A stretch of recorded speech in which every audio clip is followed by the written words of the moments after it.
வணக்கம். இன்னைக்கு நம்ம பார்க்க போகிறது அப்சல்யூட் ரெக்ரெஷன் சாப்டர் 15. லாஸ்ட் சாப்டரில் ஹீரோ டிமானிக் ஆர்மி டீம் 1ல் இருந்து ஃபேக்கான எவிடன்ஸை கிரியேட் பண்ணவனை பிடிச்சி மிரட்டி அவங்கிட்ட இருந்து எல்லா உண்மைகளும் தெரிஞ்சிருப்பான். சிஓ ஹீரோ கிட்ட இது வரைக்கும் இன்வெஸ்டிகேட் பண்ண விஷயங்களை சொல்லிட்டு இருக்கான்.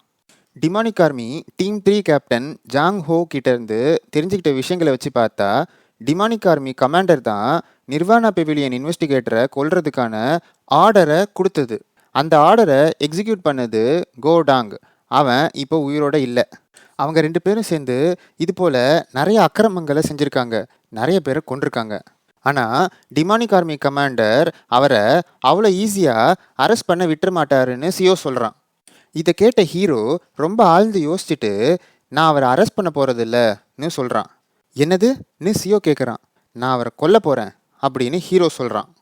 இதை கேட்ட சிஓ ரொம்பவே அதிர்ந்து போகிறான். டிமானிக் ஆர்மி கமாண்டரை அரெஸ்ட் பண்ணால் பிளட் ஹெவன் ஸ்வாட் டீமன் சும்மா இருக்க மாட்டார். என்னதான் இருந்தாலும் சொந்த தம்பிக்கு மரண தண்டனை கொடுக்கறத அவரால் எப்படி பார்த்துக்கிட்டு சும்மா இருக்க முடியும்? இது நடந்தால் சிச்சுவேஷன் ரொம்பவே காம்ப்ளிகேட் ஆயிரும்.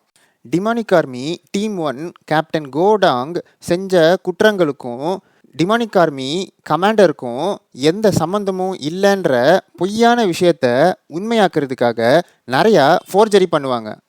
கடைசியில் எல்லா குற்றங்களுக்கும் கேப்டன் கோடாங் தான் காரணம். அதுபோக டிமானிக் ஆர்மி கமாண்டரை தேவையில்லாமல் அரெஸ்ட் பண்ணிட்டேன்னு என் பேரும் கெட்டு போகும். இதெல்லாம் விட ரொம்ப முக்கியமான விஷயம், டிமானிக் ஆர்மி கமாண்டர் நிரபராதின்னு வெளியில் வந்துட்டார்னா இந்த உண்மை வெளியில் வராமல் இருக்கிறதுக்காக நிறைய பேர் கொல்லப்படுவாங்க. நிர்வாணா பெவிலியனுக்கு லெட்டர் அனுப்பின டீம் 3 கேப்டன் ஜாங் ஹோவோட உயிருக்கும் ஆபத்து. கேப்டனுக்கு ஏதாச்சுன்னா டீம் 3யோட மெம்பர்ஸ் எல்லாரும் சும்மா இருப்பாங்களா? அவங்களும் கொல்லப்படுவாங்க. இந்த லிஸ்ட்டில் நீயும் இருக்க சிஓ. உன்னோட உயிருக்கும் எந்த உத்தரவாதமும் இல்லை. ஆனால் டிமானிக் ஆர்மி கமாண்டரை அரெஸ்ட் பண்ண போகும்போது அவர் தப்பிக்க முயற்சி பண்ணி அதன் காரணமாக அவர் இறந்துட்டாருன்னா கதையே வேற. அவர் மேலே இருக்கிற குற்றங்களை மட்டும் நிரூபிச்சா போதும்னு ஹீரோ சொல்கிறான். உங்களுக்கு ஒன்றும் பிரச்சனை ஆகிறாதா? பிளட் ஹெவன் ஸ்வாட் டீமன் அவரோட தம்பியை கொன்ன உங்களை சும்மா விட்டுருவாரான்னு சிஓ கேட்குறான். இந்த உலகத்தில் அவங்க ஃபேமிலியை இழந்த எல்லாரும் பழி வாங்க மாட்டாங்க. முக்கியமாக பிளட் ஹெவன் ஸ்வாட் டீமன் அவர் ஒன்றும் தன்னோட தம்பியோட இறப்புக்காக அவரோட உயிரை பணைய வைக்கிற ஆள் கிடையாதுன்னு ஹீரோ சொல்லிட்டு கிளம்புறான். இப்போ சடனாக எங்கே போகிறீங்கன்னு சிஓ கேட்குறான். நான் தான் அப்போவே சொன்னனே டிமானிக் ஆர்மி கமாண்டரை கொல்ல போகிறேன்னு ஹீரோ சொல்கிறான். ஹீரோவும் டிமானிக் ஆர்மி கமாண்டரும் அவங்க லாஸ்ட் டைம் மீட் பண்ண ஹோட்டலில் மீட் பண்ணுறாங்க. நாங்கள் இன்வெஸ்டிகேஷனை முடிச்சிட்டோம், உங்களோட உதவி இல்லாமல் இதை முடிச்சிருக்கவே முடியாதுன்னு ஹீரோ சொல்கிறான். இன்வெஸ்டிகேஷன் முடிஞ்சதில் எனக்கும் சந்தோஷம்தான்.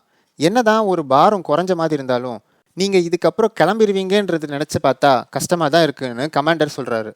நான் எதிர்காலத்தில் ஹெவன்லி டீமனோட சக்ஸஸர் ஆகிட்டேன்னா நீங்கள் எனக்கு காட்டின அன்புக்கும் ஒத்துழைப்புக்கும் கண்டிப்பாக நான் கைமாறு செய்வேன்னு ஹீரோ சொல்கிறான். ஐயோ, நான் சொல்ல வேண்டியதெல்லாம் நீங்கள் சொல்கிறீங்க. இந்த இன்வெஸ்டிகேஷனை எந்த பிரச்சனையும் இல்லாமல் முடித்ததுக்காக உங்களை மறக்கவே மாட்டேன்னு கமாண்டர் சொல்கிறாரு. அப்போது ஹீரோ யோசிக்கிறான், உங்கள் பேராசனால் இப்போ உங்களுக்கு நடக்க போகிற இழப்பை நினச்சா என்றைக்குமே இந்த விஷயத்தை நீங்கள் மறக்கவே மாட்டீங்கன்னு. இன்வெஸ்டிகேஷன் முடிஞ்சதுக்காக சியர்ஸ்னு சொல்லிட்டு ஹீரோ கமாண்டருக்கு ட்ரிங்க்ஸை ஊற்ற போனான். கண்டிப்பான்னு சொல்லிட்டு கமாண்டரும் அதை வாங்கிக்கிட்டாரு. அப்போது எதுக்காக நீங்கள் இப்படி பண்ணீங்கன்னு ஹீரோ கேட்குறான். நான் என்ன பண்ணேன்னு கமாண்டரும் கேட்குறாரு. உங்ககிட்ட வயசாகி நீங்கள் சாகிற வரைக்கும் தேவையான போதுமான பணம் இருந்தும் ஏன் இவ்வளோ பேராசை? டிமானிக் ஆர்மியை கூலிப்படம் மாதிரி எதுக்காக பணத்துக்காக யூஸ் பண்ணீங்கன்னு ஹீரோ கேட்குறான். இதை கேட்ட கமாண்டரோட ரியாக்ஷன் அப்படியே மாறுது. ஹீரோ ஊற்றின ட்ரிங்க்ஸை குடிக்காமல் அப்படியே கீழே வச்சுட்டு, எனக்கு எப்படி தெரியும்? நீங்கள் இந்த கேள்வியை இறந்து போன டீம் 1 கேப்டன் கிட்ட தான் கேட்டிருக்கணும்னு சொல்கிறாரு. நீங்கள் பயன்படுத்தின அடியால் அவனுக்கு என்ன தெரியும்னு ஹீரோ சொல்கிறான். இப்போ என்ன சொல்ல வரீங்கன்னு கமாண்டர் கேட்குறாரு. நீங்கள் என்ன யோசிச்சுட்டு இருக்கீங்கன்றதை தெரிஞ்சிக்க எனக்கு ரொம்ப ஆவலாக இருக்குது. அது சரி, வேறு என்ன யோசிக்க போகிறீங்க? இன்னும் எங்கெங்கெல்லாம் இருந்து கொள்ளடிக்கலாம், எப்படி எங்கே இருந்து பணத்தை திருடலான்ற பேராசை மட்டும்தானே இருக்க போகுதுன்னு ஹீரோ சொல்கிறான். கோபத்தோட உச்சக்கட்டத்துக்கு போன கமாண்டர் அவர் கையில் இருந்த கப்பை உடைக்கிறாரு. ஏய், உனக்கு என்ன பைத்தியம் பிடிச்சிருச்சான்னு ஹீரோவை பார்த்து கேட்குறாரு. உங்களுக்கு தான் பணப்பைத்தியம் பிடிச்சிருச்சுன்னு ஹீரோ சொல்கிறான். உன்னோட முட்டாள்தனத்துக்கும் ஒரு எல்லை இருக்குன்னு கமாண்டர் கோபத்தில் கத்துறாரு. அதில் அவர் முன்னாடி இந்த டேபிள், அது மேலே வச்சிருந்த சாப்பிட்ற பொருள் எல்லாமே பறக்குது. அப்போது கண்ணு மிக்கிற நேரத்தில் ஹீரோவோட கத்தி கமாண்டரோட நெஞ்சில் சொருவிட்டு நிற்குது. கமாண்டருக்கே என்னாச்சுன்னு தெரியல. பொறுமையாக ஹீரோ அவனோட ட்ரிங்க்ஸை குடிச்சு முடிச்சுட்டு கப்பை அப்படியே கீழே போடுறான். டிமானிக் ஆர்மி கமாண்டர் கு சியோன் யாங், உங்களை டிமானிக் ஆர்மியை உங்களோட சுயநலத்துக்காக பயன்படுத்தினதுக்காகவும் 20க்கும் மேற்பட்ட டிமானிக் கல்ட் மெம்பர்ஸை கொன்னதுக்காகவும் உங்களை இப்போ நான் அரெஸ்ட் பண்ணுறேன்னு சொல்லிட்டு ஹீரோ எழுந்து நிற்கிறான். ரொம்ப வலியோட இதை பார்த்தா அரெஸ்ட் பண்ணுற மாதிரி தெரியலையேன்னு கமாண்டர் அவரோட உடஞ்ச வாய்ஸை வச்சு சொல்கிறாரு. எப்படினாலும் உங்களுக்கு மரண தண்டனை தானே கொடுக்க போகிறாங்க. இந்த உலகத்தில் இருக்கிற சில நல்ல உயிர்களுக்காக நீங்கள் சீக்கிரம் கிளம்புங்கன்னு சொல்லிட்டு கமாண்டரோட நெஞ்சில் குத்திருந்த கத்தி அப்படியே ஹீரோ வெளியில் உருவுறான். அதோட கமாண்டரோட உயிரும் போகுது. கமாண்டரோட உயிர் பிரிஞ்ச விஷயத்தை தெரிஞ்சுக்கிட்ட டிமானிக் ஆர்மி மெம்பர்ஸ் அப்புறம் நிர்வாணா பெவிலியன் மெம்பர்ஸ் அங்கே வந்து என்ன பண்ணுறதுன்றதை புரியாமல் முழிச்சுக்கிட்டு நின்றுட்டு இருந்தாங்க. அப்போ ஹீரோ டிமானிக் ஆர்மி கமாண்டர் அவர் செஞ்ச குற்றத்துக்காக அரெஸ்ட் பண்ண போகும்போது தப்பிக்க முயற்சி பண்ணதுனால அவர் இப்போ இறந்துட்டாருன்னு ஹீரோ சொல்கிறான்.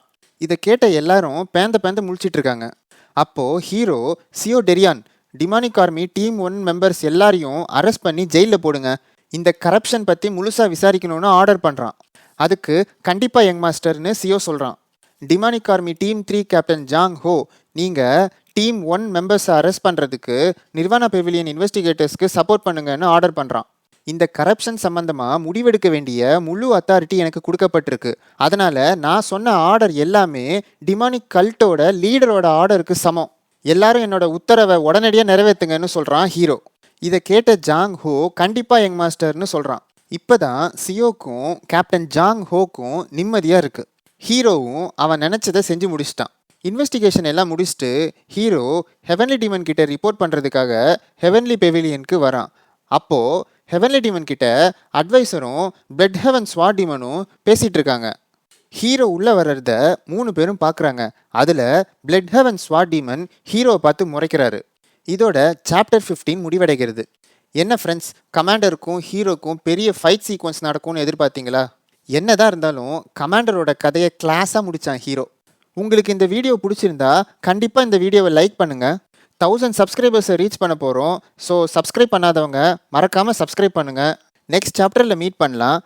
நன்றி, வணக்கம்.